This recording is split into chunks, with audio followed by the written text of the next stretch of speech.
रंभा राज्य सरकार आह्वान क्रमे रंभा एनएसी कार्यनिर्वाही अधिकारी श्रीमती आशलता रचमला नेतृत्व में अध्यक्ष श्रीमती मानसी स्वाई अध्यक्षता सुभद्रा रथर एक पदयात्रा अखंडलमणि मंदिर ठारू एनएसी पर्यंत हो जाइछि।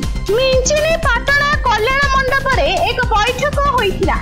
एथिरे कार्यनिर्वाही अधिकारी श्रीमती आशलता रचमला, उपाध्यक्ष कार्यालय काउंसिलर डॉली बेहेरा, अंगनवाड़ी सुपरवाइजर छवि नायक उपस्थित रही प्रत्येक महिला रोजगारक्षम हेबा पई सुभद्रा योजना रे सरकार एक अभिनव प्रयास बोली सूचाइथिले।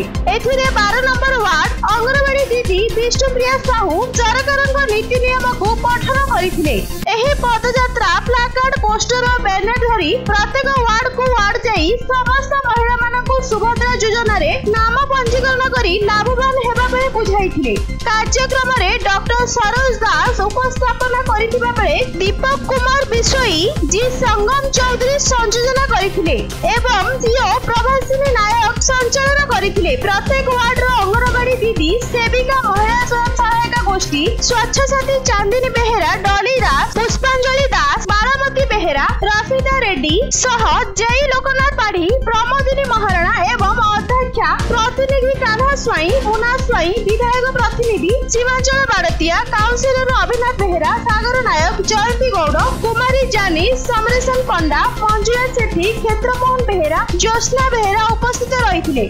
सहित मनोज कुमार सेनापति, शिरोमणि बेहेरा, चिकाला लखेश्वरी, सुभाश्री त्रिपाठी, के ज्योति दोरा, प्रतिभा साना, नीता प्रधान, प्रियंका स्वाई, हेमंत कुमार राउत, निरंजन नायक, बारामती बेहेरा, प्रशांत नायक, रंजित नायक, मनोज पाइकराय, टोनी पात्र, प्रेम कुमार साहू, रामकृष्ण महापात्र, केदार पारिक, बानापर सेठ प्रमुख सहयोग करथिले। गंजाम रंभारू बनवासी सेठी रिपोर्ट न्यूज.in।